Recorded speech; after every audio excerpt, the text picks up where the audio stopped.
Hi guys, this is Shyam Maurya. Now I'm going to tell you vocabulary from the Hindu editorial. Date is 16 December. आज मैं आपको एक error भी कराऊंगा। इसके साथ साथ मैंने एरर को लेके चलूँगा ताकि आप रीडिंग कॉम्प्रिहेंशन के साथ साथ एरर डिडक्शन भी आप अच्छे से सॉल्व कर पाएँ। ये मैं डेली बेसिस पे प्रैक्टिस कराऊंगा ताकि आपकी जो CHSL जितने लोग जो हैं CHSL के लिए टारगेट कर रहे हैं उनके लिए बहुत ज़बरदस्त बेनिफिट होने वाला है।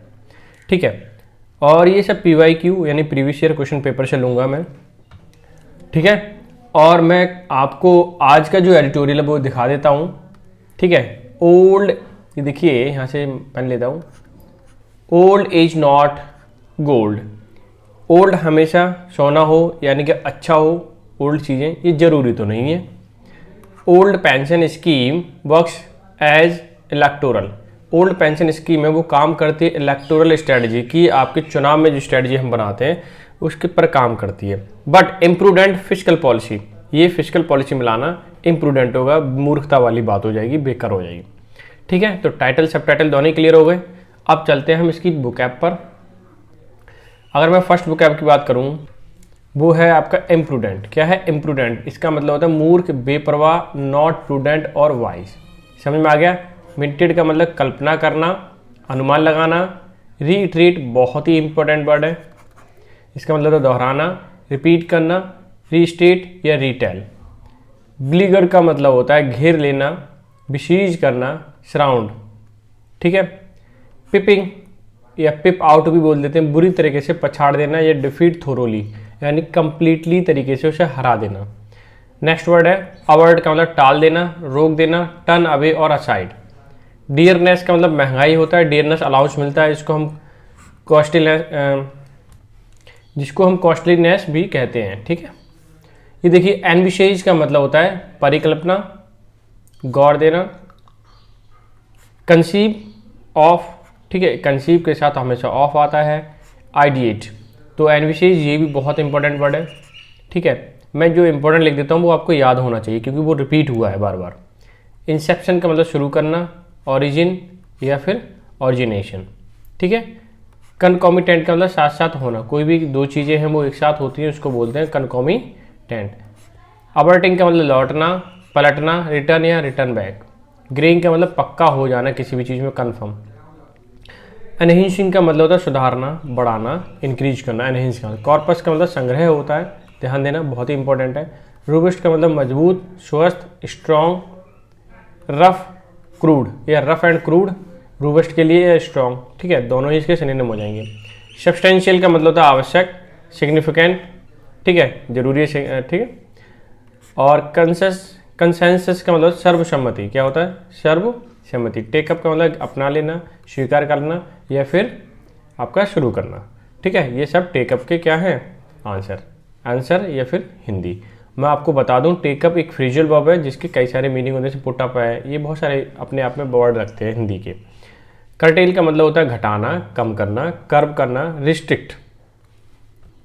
ठीक है, आउटले का मतलब प्रारूप, लागत, डिसबर्जल, एक्सपेंडिचर। मतलब क्या क्या चेंज हो सकता है दोनों ही लिख दिया मैंने। आउटले का मतलब वैसे नॉर्मली तो प्रारूप ही होता है।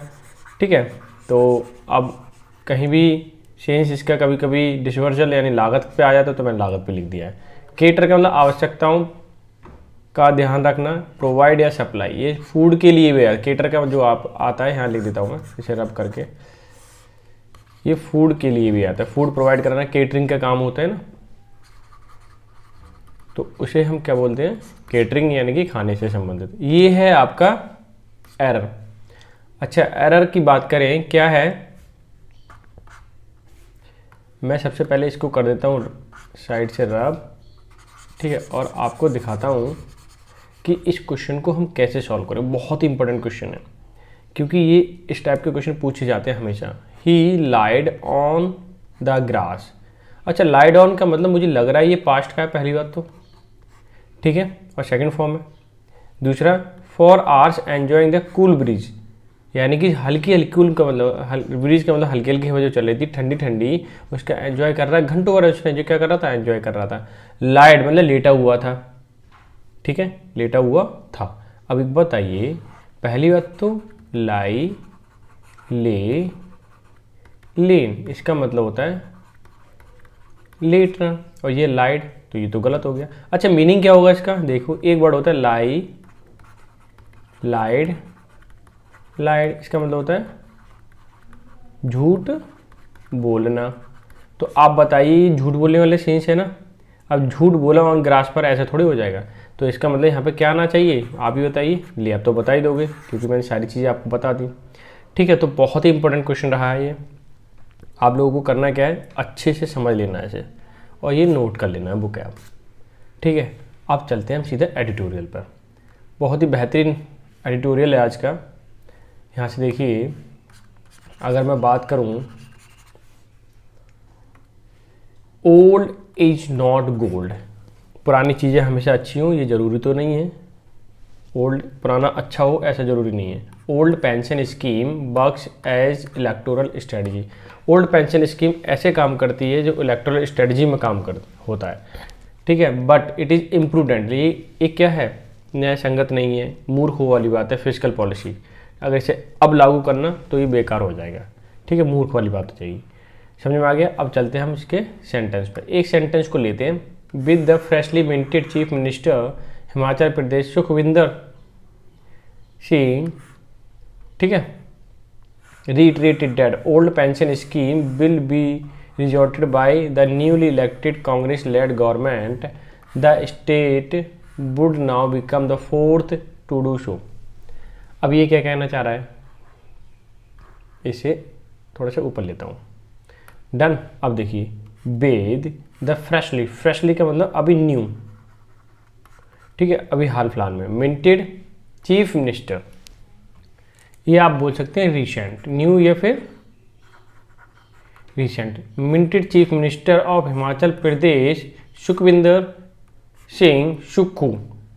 ठीक है, क्या है जो अभी न्यू या रिसेंट हाल फिलहाल में। मिंटेड का मतलब होता है किसी चीज़ को सोची हुई चीज़ या कल्पना करना। क्या किया, न्यू कल्पना की है। Chief minister of Himachal Pradesh Sukhvinder Singh reiterated, दोबारा से दोहराया उन्होंने, दोबारा से किसी चीज़ को रिपीट किया। That old pension scheme, OPS जिसको हम बोलते हैं, विल बी रिजॉर्टेड, वो दोबारा से काम में लेके आई जाएगी या दोबारा से लागू किया जाएगा।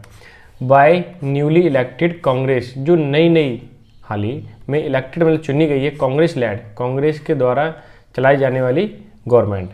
ठीक है, the state would now become forced to do. अब ऐसा करने पर ये चौथा कौन सा बन जाएगा, चौथा स्टेट बन जाएगा ऐसा करने पर। ठीक है, अगर ये लागू करता है ऐसा तो ये कौन सा स्टेट बन जाएगा, चौथा स्टेट बन जाएगा। अब आगे देखिए, आगे वाला sentence, it is no surprise that the promise of the return of OPS it guarantees pension at 50% of the last drawn basic pay boosted the beleaguered party as government employee and retires form a significant portion of the hilly states electorate। अब यहाँ से शुरू हुआ है और यहाँ पे sentence finish हुआ है। अब मैं इसे करता हूँ एक्सप्लेन। अब यहाँ से देखिए आप, इट इज नो सरप्राइज, ये कोई चौंकाने वाली बात नहीं है। That the promise of return, कि जो प्रॉमिस किया गया रिटर्न का, ओपीएस का, ओल्ड पेंशन सिस्टम का, इट गारंटीज, ये वादा करता है, गारंटी देता है, pension at 50%, pension at 50%, last drawn basic pay, जो भी बेसिक पे आप ले रहे हो, सैलरी मिल रही है, उसके 50% पे पेंशन मिलेगी। बूस्टेड द बिलीगर्ड, बूस्टेड मतलब बढ़ाएगा, बिलीगर्ड मतलब घेरना, the party as the government employ. ठीक है, party as the government employ, जो गवर्नमेंट एम्प्लॉय हैं, एंड रिटायरीज, रिटायरी का मतलब जो रिटायर हो गए हैं। ठीक है, फॉर्म अ सिग्निफिकेंट पोर्शन, ये सारे के सारे लोग क्या है, एक सिग्निफिकेंट एक ग्रुप बन जाएगा इनका, of the hilly state electorate, जो अभी हिल में यानी हिमाचल प्रदेश, हिल का मतलब हिमाचल प्रदेश स्टेट जो है उसमें चुनाव जो हुआ है उसमें जो गवर्नमेंट एम्प्लॉई हैं, ठीक है, चाहे वो रिटायर हो गए हैं और या फिर अभी गवर्नमेंट हैं, उनका भी एक ग्रुप बन जाएगा क्योंकि उनको पेंशन मिलने वाली है। ठीक है, तो वो चीज़ ये बताना चाह रहे हैं आगे। तो ये सेंटेंस हो गया फिनिश। अब आगे चलते हैं, आगे ये क्या कहना चाह रहा है। आलोक नीति CSDS post survey supported the fact that awareness 74% of those served and support for Congress promise was high 70%, possibly playing a role in the party peeping the BJP to pole position. There was a single percentage point difference between them. Sentence यहाँ शुरू हुआ, यहाँ पे खत्म हुआ, बड़े बड़े sentence हैं। अब यहाँ से देखिए, लोक नीति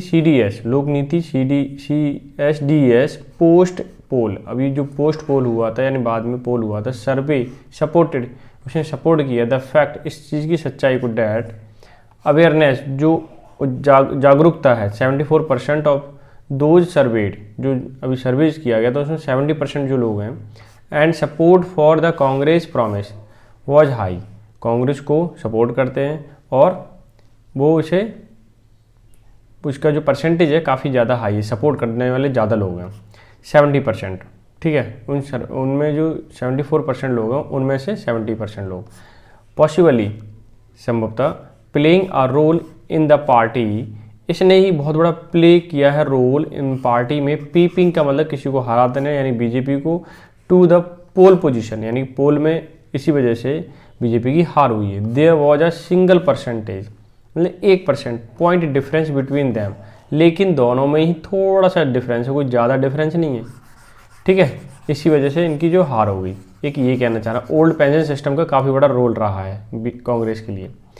government staff seems to prefer scheme, prefer मतलब पसंद करना, schemes as it allow them, ये अलाउ करता है, to avert their contribution of 10% their basic pay and dearness allowances toward the employee pension fund as envisages in the national pension scheme since inception 2004। अब ये क्या कहना चाह रहा है, यहाँ से देखने की कोशिश करना कि गवर्नमेंट स्टाफ सीम, की गवर्नमेंट स्टाफ सीम का मतलब दिखता है, टू प्रेफर करता है क्या, स्कीम को, एज इट अलाउ, और इन्होंने अलाउ कर रखा है, दैम टू अवर्ट का मतलब हटा देना, टू या बचना उससे, टू कंट्रीब्यूशन, किस चीज़ को, कंट्रीब्यूशन करने में, of 10% of their basic pay, जो भी बेसिक पे है उसका 10% जाता है, and dearness allowances toward the employee, और डियरनेस मतलब महंगाई भत्ता, allowances toward the employ pension fund में जाता है। ठीक है, एज एनविशेज का मतलब गौर करना, ध्यान देना है या फिर ध्यान से समझना कोई चीज़, as envisages the national pension scheme NPS since inception in 2014, कि 2004 से जो नेशनल पेंशन स्कीम जो लागू हुई थी उसमें ये कंट्रीब्यूशन ऑफ 10% बेसिक पे का, ठीक है, ये सारी चीज़ें उसमें लागू हो गई थी। ठीक है, तो ये चीज़ कहीं ना कहीं लोगों को ज़्यादा पसंद नहीं आई थी। आगे देखें, but concomitantly reverting to OPS will tax the state exchequer, यहाँ तक ये सेंटेंस छोटा सा है, लेकिन ध्यान देना concomitantly, साथ ही साथ। अब आगे देखिए, concomitantly का मतलब साथ ही साथ, रिवर्टिंग टू OPS, अगर OPS की तरफ जाते हैं, बिल टैक्स का मतलब दबाव पड़ना एक तरीके से, ये शुल्क होना, ये सारा खर्चा जो होना, द स्टेट एक्सचेकर, कि स्टेट के खजाने से होगा, स्टेट का जो खजाना है उसी से होगा अगर ऐसा करते हैं तो। सारी चीज़ें अगर हटवा देते हैं, वैसे अभी तो इंसान को ही पे करना पड़ रहा है, इंसान से ही पैसे जाते हैं जो मतलब जिसको पेंशन मिलने वाली है। अगर आप ओल्ड पेंशन सिस्टम लगाओगे तो होगा क्या कि खजाने पे ज़्यादा खर्चा आएगा, यानी सरकारी खजाने पे सरकार को पैसे देने पड़ेंगे ज़्यादा से ज़्यादा। ठीक है, तो और आगे देखिए, ये सेंटेंस हो गया finish. Data show that pension payment form nearly 25.6% state owned tax revenue, 80% for Himachal, but fall to close to still substantial 12% of total revenue received of the state। अब यहाँ से देखिए क्या कहना चाह रहा है सेंटेंस को, कि डेटा शो, जो अभी आंकड़े हैं वो दर्शाते हैं, डेट पेंशन पेमेंट, जो पेंशन पेमेंट है, form nearly 25.6% of the state, कितने percent, 25.6% of the state's own tax revenue, कि उसमें 25% तो अभी खुद का ही टैक्स है। ठीक है, खुद का ही उन्हें खर्चा करना पड़ता है सरकार को। 80% ऑफ फॉर हिमाचल, ठीक है, कितना, 80% फॉर हिमाचल, और हिमाचल के लिए 80%। बट फॉल टू क्लोज, अगर नियरली बात करें हम, जो बिल्कुल पास में आने वाला है, स्टिल सब्सटेंशियल, जो बिल्कुल और क्लोज होने वाला है क्या, 12%। Of the total revenue received of the state. कहने का मतलब ये क्या कहना चाह रहा है कि अभी ये कहना चाह रहा है, अब ये समझने की कोशिश कीजिए कि जितने भी जिनको पेंशन मिलती है, ठीक है, पेंशन पेमेंट, उनको 25 उनमें से 25.5% ऑफ द स्टेट उनमें से ओन टैक्स रेवेन्यू, ठीक है, खुद का ही टैक्स, मतलब जो भी टैक्स का मतलब खजाने से जो पैसा निकल रहा है उसकी बात हो रही है, खुद को देना पड़ता है, जो कि अगर टोटल खजाने की बात करें वो तो 80% आ रहा है उसमें। बट अगर ऐसा करते हैं, ओल्ड पेंशन सिस्टम लगाते हैं, तो 12% और रेवेन्यू पे खर्चा बढ़ जाएगा रेवेन्यू का, ठीक है। तो मतलब कहने का मतलब है कि और सरकार पे ज़्यादा दबाव आएगा, सरकार के खजाने में ज़्यादा दबाव आएगा, सरकार को ज़्यादा पैसे पे करने पड़ेंगे। Along with wages and salary, along उसके साथ साथ क्या, wage and salary of, wages मतलब मजदूरी, सैलरी मतलब जो पेमेंट दी जाती है for the government staff, the burden is set to be quite high. वही बात क्या हो जाएगा कि इसके साथ साथ कि जो मजदूरी है, salary of the government staff है, burden is set to be quite high, और ये बहुत ही ज़्यादा दबाव हो जाएगा, एक तरीके से बहुत ज़्यादा हाई लेवल का हो जाएगा। सारा पैसा किसको पे करना पड़ेगा, गवर्नमेंट को पे करना पड़ेगा अगर ऐसा होता है तो, ठीक है। ये हो गया। अब न्यू सेंटेंस पे चलते हैं। State reverting OPS can achieve some short term gain as they need not put up the matching contribution of 10% toward employee pension fund, ठीक है। ये आपका पेंशन फंड, यहाँ तक सेंटेंस आ गया। अब यहाँ समझने की कोशिश करना कि स्टेट रिवर्टिंग, स्टेट्स रिवर्टिंग मतलब हटा रहे हैं, लगा रहे हैं क्या, दोबारा लागू कर रहे हैं उसको, क्या, OPS can achieve, OPS achieve कर सकता है सम शॉर्ट टर्म गेन, थोड़े थोड़े तो फ़ायदा हो सकते हैं थोड़े समय के लिए, एज दे नीड नॉट, जो कब ज़रूरत नहीं होगी, put up the matching contribution, की matching contribution of 10% toward the employ pension fund, की जो अभी 10% दिया जाता है, ठीक है, वो उसमें सहूलियत मिल जाएगी थोड़ी सी अभी, ठीक है, लेकिन बहुत सारे दबाव भी पड़ जाएंगे अगर ऐसा करते हैं। यहाँ से देखिए, but with a greying population, कि जो ओल्ड लोग हैं, ग्रेइंग का मतलब यहाँ पे ओल्ड लोग हैं, ठीक है, वृद्ध लोग हैं, with greying population the burden of payment, payment का burden will fall on the future generation, यानी कि अगर ऐसा करते हैं तो जो पेमेंट करने का जो बर्डन पड़ेगा, जो भार पड़ेगा, वो किन पे पड़ेगा, फ्यूचर जनरेशन पे, जो यंग लोग हैं उन पे पड़ेगा। N argument can be made, argument किया जा सकता है फॉर एनहेंसिंग, उन्हें बढ़ाने के लिए, state revenue by further taxation, की रेवेन्यू बढ़ाने के लिए स्टेट का, ठीक है, फर्दर टैक्सेशन सिस्टम को बदलना पड़ेगा, टू फंड द स्कीम, ताकि स्कीम को कंटिन्यू करने के लिए, उस पर पैसे लगाने के लिए, ठीक है, पैसा भी तो होना चाहिए, ऐसा थोड़ी है कि आपने लगा दिया और फिर पैसा ही नहीं है सरकार के पास, तो प्रॉब्लम क्रिएट हो जाएगी। The NPS that has been in place which allow employee to contribute to their pension corpus from their salary with matching contribution from the government is more robust as this corpus is invested through pension fund manager that is the state burden। अब ये क्या कहना चाह रहा है, यहाँ से समझने की कोशिश करना। एनपीएस जो है अभी हाल फिलहाल में, that has been in place and जो ओल्ड पेंशन सिस्टम की जगह है, ठीक है, एंड बिच अलाउ, जो अलाउ करता है एम्प्लॉय के लिए कंट्रीब्यूट करते हैं वो देयर पेंशन में कंट्रीब्यूट करते हैं, कॉर्पस फ्रॉम देयर सैलरी, उसका एक बड़ा हिस्सा लेते हैं, ठीक है, विद मैचिंग कंट्रीब्यूशन, जो कंट्रीब्यूशन को क्या कहते हैं, मैचिंग करता है फ्रॉम द गवर्नमेंट, यानी उतना ही वो गवर्नमेंट भी डालती है। इज मोर रोबस्ट, ये मजबूत है, as the corpus is invested through pension, कि क्या है, कोई भी पर्सन, कॉर्पस पर्सन के लिए आया है यहाँ पे, कि वो इन्वेस्ट करता है थ्रू पेंशन के जरिए। Fund manager and ease the state burden, इस तरह से फंड जो मैनेजर, ये मैनेज हो जाता है फंड, और ईज मतलब कम, स्टेट्स बर्डन, और स्टेट पे भी कम बर्डन पड़ता है, लेकिन उसमें ऐसा नहीं होगा ओल्ड पेंशन सिस्टम में ऐसा। फिर क्या होगा, दिक्कत तो होनी है obviously. The NPS has built a substantial corpus and subscriber based on over time. ये क्या कहना चाह रहा है कि जो NPS national payment system has built, बनाई गई है या बनाई जा चुकी है, substantial corpus subscriber based on over time, कि ये लोगों को देख करके, जो लोग इसे यूज करते हैं पेंशन सिस्टम को, ठीक है, कंट्रीब्यूशन करते हैं, उस पर बेस्ड है ये, और दोनों का सहयोग होता है, गवर्नमेंट का भी और प्लस जो जिसको पेंशन मिलने वाली है उसको भी, ठीक है। और साथ ही साथ उस पर क्या बर्डन भी ज़्यादा नहीं पड़ेगा सरकार पे, ठीक है, दोनों का ही काम चलेगा। और इसमें the Congress led UPA government had indeed taken forward pension reform by previous NDA regime and this is how the NPS has become relevant over the year। अब ये क्या कहना चाह रहा है, ये देखिए यहाँ से द कांग्रेस लेड यानी कांग्रेस लेड सरकार कांग्रेस के द्वारा जो चलाई जा रही है, यूपीए गवर्नमेंट हैड इननीडेड का मतलब वास्तव में, टेकन फॉरवर्ड आगे बढ़ाई गई है, टेकन फॉरवर्ड जो आगे ली गई है, रिफॉर्म बाय प्रीवियस एनडीए जो कि रिफॉर्म की गई थी पहले प्रीवियस एनडीए रिजीम, ठीक है, उनके रिजीम का मतलब शासन में।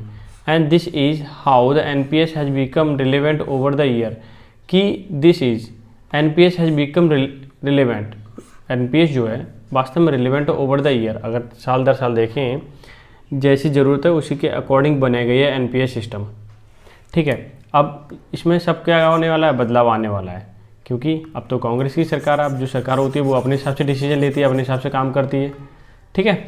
Breaking a consensus on pension reform reverting to OPS amount to an imprudent option as it will only benefit organised government sector employee, increasing the fiscal burden of carrying this payment and take up a significant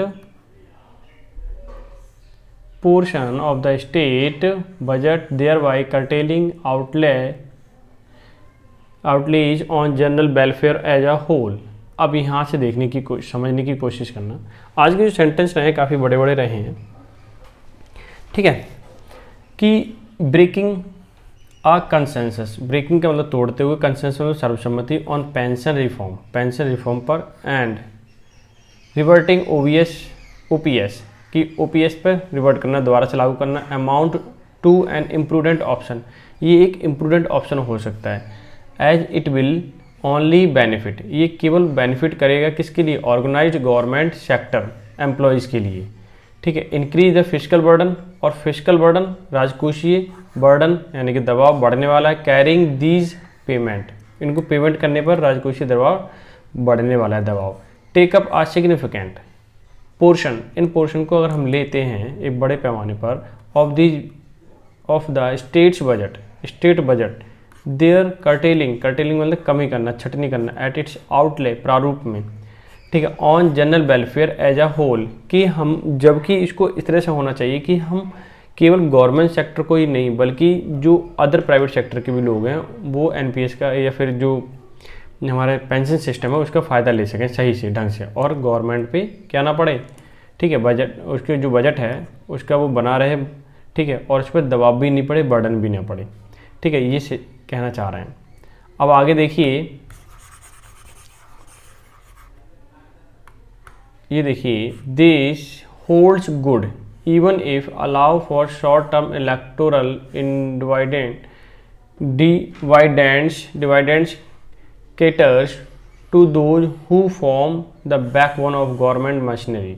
अब ये sentence यहाँ से start हुआ, इसका meaning देखिए, यहाँ से देखिए, दिस होल्ड्स गुड होल्ड का मतलब रखना, गुड का मतलब अच्छा, इवन इफ इट अलाउ करता है for short term electoral dividend का मतलब होता है कोई अंश, कोई भाग या part, caters to those who form, cater का मतलब होता है आवश्यकताओं की पूर्ति करना, to those who form the backbone का मतलब मुख्य भाग एक तरीके से, ऑफ द गवर्नमेंट मशीनरी, कि हमें उन लोगों का भी ध्यान रखना है जो इनका अंश रहता है कहीं ना कहीं, ठीक है, गवर्नमेंट में, और बैकबोन बने हुए हैं गवर्नमेंट की मशीनरी के लिए कि गवर्नमेंट कैसे काम करेगी, उसमें वो लोग भी काम करते हैं। सिंपल सी बात है कि ये बात करना चाह रहा है गवर्नमेंट एम्प्लॉयज़ की, ठीक है, तो उनका भी हम विशेष तौर पर ध्यान रखना है, प्लस जो गवर्नमेंट एम्प्लॉय नहीं है उनका भी ध्यान रखना है। इस तरह से काम करना चाहिए, ठीक है, कोई मतलब नहीं है ओपीएस का या एनपीएस का, जैसा भी है ध्यान से काम करना चाहिए, बर्डन भी ना पड़े और काम भी चल जाए,